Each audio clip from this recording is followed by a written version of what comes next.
Escogió de entre ellos a 12.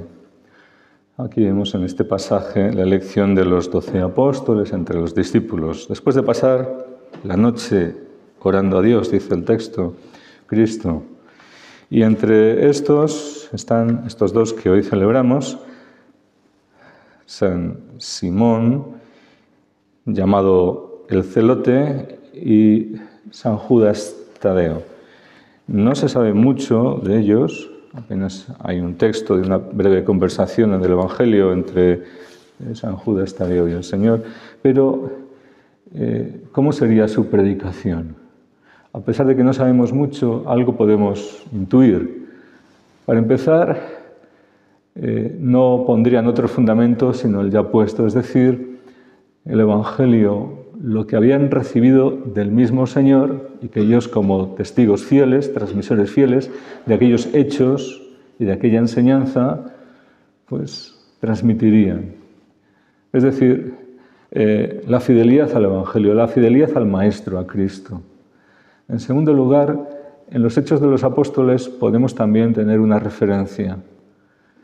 ¿Qué ocurre en Pentecostés? Cuando ellos salen a anunciar a Jesucristo. ¿Cómo es su predicación?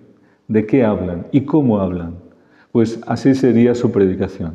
Es decir, ungida con el poder, con la autoridad, con la luz, con el amor del Espíritu Santo y con el celo santo por la conversión de los pecadores, por la extensión del reino de Dios, con el anuncio de la necesidad de la conversión para el perdón de los pecados y de que hay una vía de salvación de la que escapará la ira inminente, que es Jesucristo, el Cordero que se ha ofrecido por nosotros, el que ha sido constituido jefe y salvador, Señor y Salvador para todos los hombres por el Padre.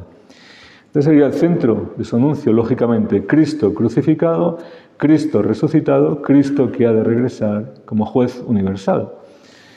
Pero además tenemos también otra referencia de cómo sería su predicación, y está en la carta que tenemos en el Nuevo Testamento, la carta de San Judas.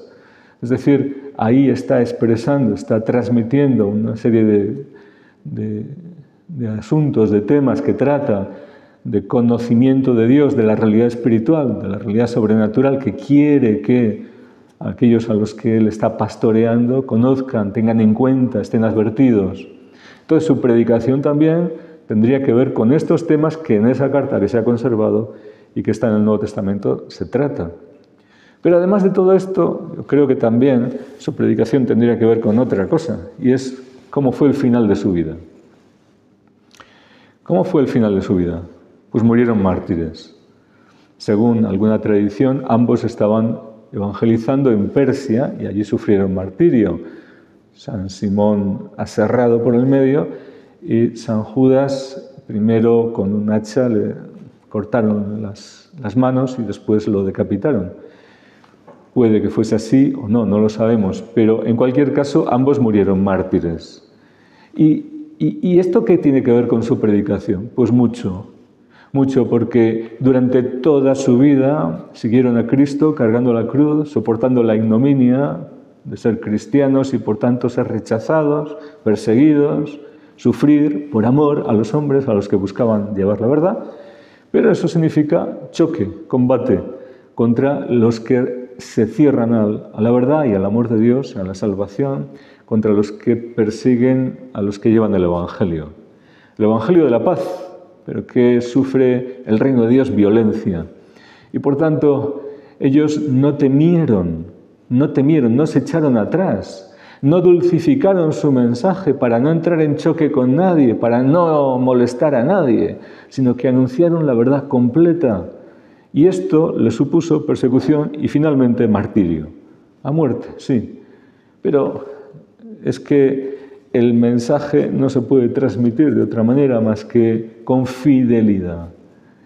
Y este es el problema, tal vez, que los cristianos hoy podemos tener. ¿Cuánto meditamos en el final de nuestra vida? ¿Y cómo imaginamos el final de nuestra vida? Queremos llegar a una edad muy provecta, muy anciana, con una vida suave, llevadera, plácida, sin problemas, sin dificultades.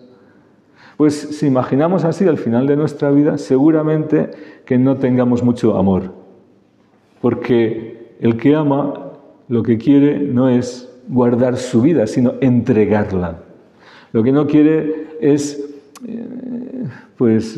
mirar a su propio bienestar, seguridad y tranquilidad, sino servir al Señor y extender su reino, cueste lo que cueste, amar al Señor por encima de todo. Y quien busca esto, quien desea esto, quien tiene en su corazón esto, su palabra, su vida, su testimonio, seguramente sea más del agrado del Señor, aunque no sea del agrado de todos los hombres. Pero es que además meditará en el final de su vida pensando alguna vez en el martirio, en la posibilidad del martirio. Hoy en día muchos cristianos, hermanos nuestros, están expuestos a muchos peligros. No es algo de tiempos pasados el martirio, es algo cotidiano hoy, en no pocos países del mundo. Pero hay otro martirio también, el martirio de la coherencia que decía el Papa Benedicto. Ese martirio que nos lleva a veces a sufrir poco a poco, distintas persecuciones y ataques, etc.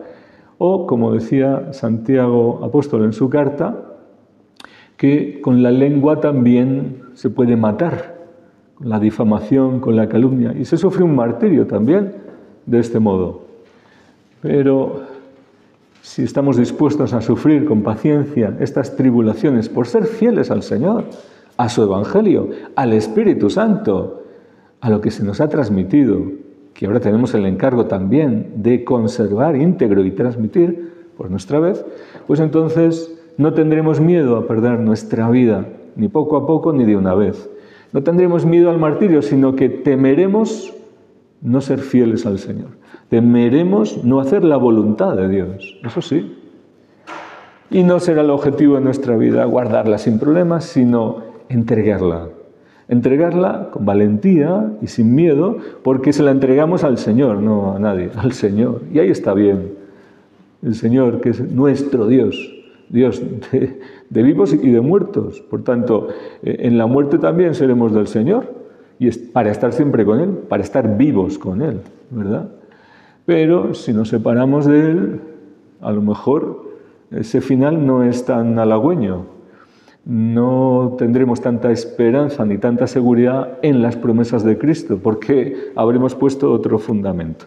Pues bien, los apóstoles nos enseñan que tocados por el Maestro y transformados por el Espíritu Santo, ahora llenos del amor de Dios y fieles a la verdad, debemos servir al Señor. Y nuestra vida ahora es otra, ya es otra, no es la de atrás, no es la de antes. No podemos ahora querer trabajar en el reino de Dios, poner la mano en el arado y mirar para atrás. Como decimos a veces, querer nadar y guardar la ropa. Tenemos que lanzarnos en fe adelante, a lo que nos está prometido, sin temor. Que el Señor ya sabe lo que tendremos que vivir o lo que no, y para todo nos dará su gracia. Y como decía San Pablo, otro gran apóstol, tu gracia me basta. Pues que este sea también nuestro lema y que en todo busquemos dar gloria a Dios, por encima de todo. Así sea.